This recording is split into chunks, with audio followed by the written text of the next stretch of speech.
Това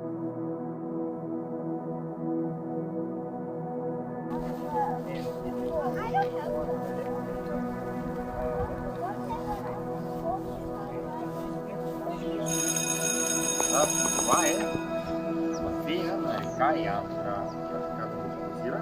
Басейна на река Янтра. Река Янтра е уникална. Значи, тя има изключително много широко пространство. Имената, които учените използват, те описват и самия вид. Така че тя има две пунктирани вънни страни. И много интересно нещо ще ви кажа, което нещо съвсем ново. Книгите още се радват на страна на вид, ще правят генетични анализи. И ти първа ще му дадат име. Конче. Може ли да ми покажа? Това! Това е водното конче.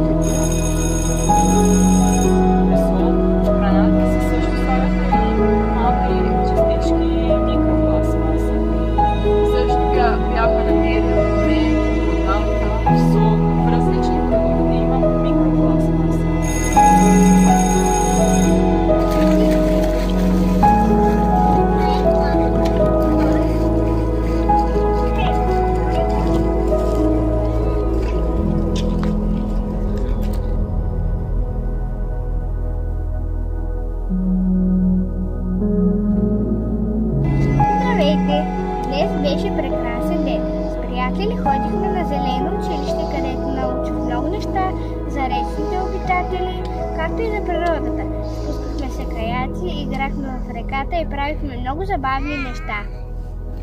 Много ми хареса на зелено училище. Учихме за пластмасата, за кану, как се кара, също и за рибите.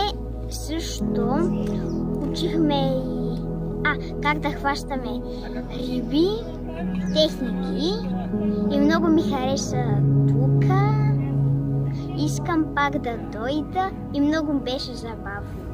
Ние спяхме на зелено училище и беше много забавно. Учихме за рибите, рачетата, за охилите и терката.